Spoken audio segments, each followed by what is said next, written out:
Class 12 biology से एक most important question लेकर के आए हैं जो बोर्ड परीक्षा में पूछा जा सकता है। क्वेश्चन है, परागकण भित्ति रचना में टेपिटम की भूमिका की व्याख्या करें। यानी टेपिटम का कार्य बताना है। तो कार्य बताने से पहले आपको बता दें कि टेपिटम क्या है। देखिए, जो एक पुष्प होता है, पुष्प में जो पुंकेसर है, पुंकेसर के ऊपर फूला हुआ भाग होता है जिसे परागकोश कहा जाता है।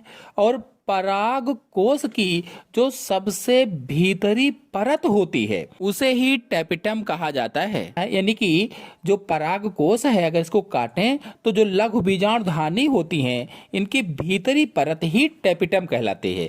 इसीलिए मैंने कहा कि परागकोश की सबसे भीतरी परत ही टेपिटम कहलाती है। तो अब आपको पता चल गया कि टेपिटम क्या है।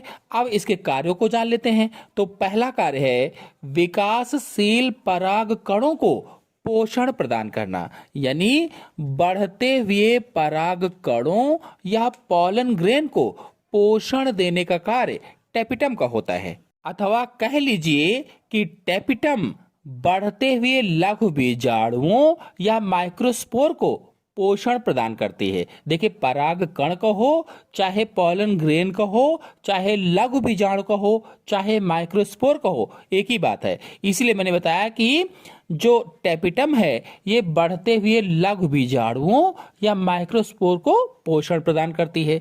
तो ये हुआ पहला कार्य। दूसरा है विकर व हार्मोन्स का स्रावण करना। यानी कि विभिन्न प्रकार के एंजाइम और हार्मोन्स को स्रावित भी करती है।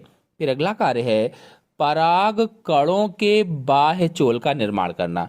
देखिए, जो पराग कण होते हैं, जो पॉलन ग्रेन होते हैं, ये अलग अलग पौधों में अलग अलग प्रकार के होते हैं। तो आम तौर पर या सामान्य तौर पर जो पराग कण होता है ये दो भित्तियों का बना होता है। एक तो बाह्य चोल और दूसरा अंतःचोल। बाह्य चोल को एक्साइन कहा जाता है, अंतःचोल को इंटाइन कहा जाता है। तो पराग कणों के बाह्य चोल का निर्माण भी टेपिटम के द्वारा ही होता है। इसीलिए कहा गया है कि पराग कणों के बाह्य चोल का निर्माण करना। और फिर अगला कार्य है विशिष्ट प्रोटीन का उत्पादन करना। यानी ये जो टेपिटम होती है ये विशिष्ट प्रकार की प्रोटीन का उत्पादन भी करती है।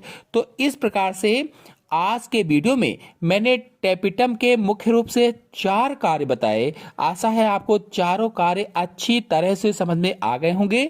समझ में आ गए हों तो वीडियो को लाइक कीजिए, अपने सभी दोस्तों में शेयर कीजिए। चैनल पहली बार आए हैं तो चैनल को सब्सक्राइब भी कर लीजिए। धन्यवाद।